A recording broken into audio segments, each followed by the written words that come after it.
एक साधु वर्षा के जल में प्रेम और मस्ती से भरा चला जा रहा था कि इस साधु की नजर एक मिठाई की दुकान पर पड़ी, जहां एक कढ़ाई में गर्म दूध उबाला जा रहा था। तो मौसम के हिसाब से दूसरी कढ़ाई में गर्मा गर्म जलेबियां तैयार हो रही थी। साधु कुछ क्षणों के लिए वहां रुक गया। शायद भूख का एहसास हो रहा था या मौसम का असर था। साधु हलवाई की भट्टी को बड़े गौर से देखने लगा।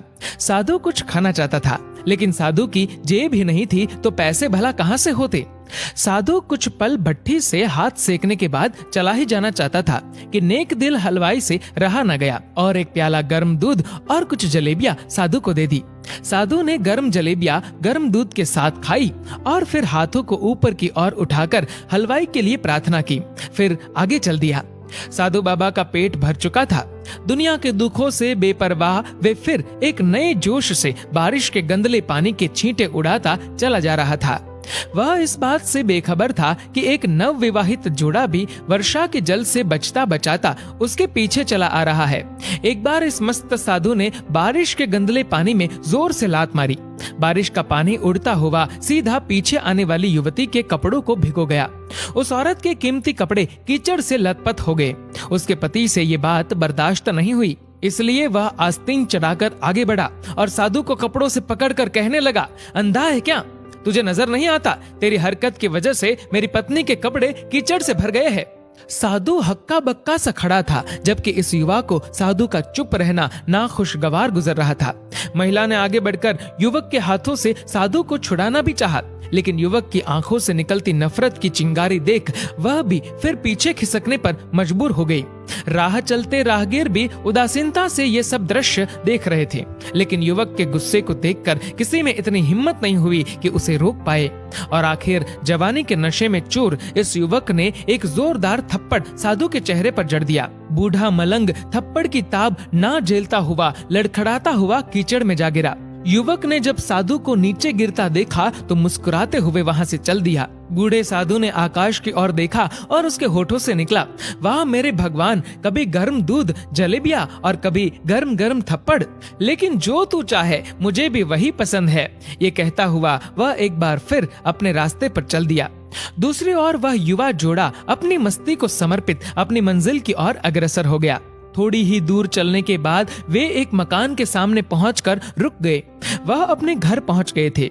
वे युवक अपनी जेब से चाबी निकालकर अपनी पत्नी से हंसी मजाक करते हुए ऊपर घर की सीढ़ियां चढ़ रहा था। बारिश के कारण सीढ़ियों पर फिसलन हो गई थी। अचानक युवक का पैर फिसल गया और वह सीढ़ियों से नीचे गिरने लगा। महिला बहुत जोर से शोर मचाकर लोगों का ध्यान अपने पति की ओर आकर्षित करने लगी, जिसकी वजह से काफी लोग तुरंत सहायता के लिए युवक की ओर लपके, लेकिन देर हो चुकी थी। युवक का सर फट गया था और कुछ ही देर में ज्यादा खून बह जाने के कारण इस नौजवान युवक की मौत हो गई। कुछ लोगों ने दूर से आते साधु बाबा को देखा तो आपस में कानाफूसी होने लगी कि निश्चित रूप से इस साधु बाबा ने थप्पड़ खाकर युवक को श्राप दिया है, अन्यथा ऐसे नौजवान युवक का केवल सीढ़ियों से गिरकर मर जाना बड़े अचंभे की बात लगती है।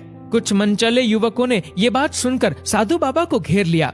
एक युवक कहने लगा कि आप कैसे भगवान के भक्त हैं, जो केवल एक थप्पड़ के कारण युवा को श्राप दे बैठे। भगवान के भक्त में रोष व गुस्सा हरगिज नहीं होता। आप तो जरा सी असुविधा पर भी धैर्य न रख सके। साधु बाबा कहने लगा, भगवान की कसम, मैंने इस युवा को श्राप नहीं दिया। अगर आपने श्राप नहीं दिया तो ऐसा नौजवान युवा सीढ़ियों से गिरकर कैसे मर गया?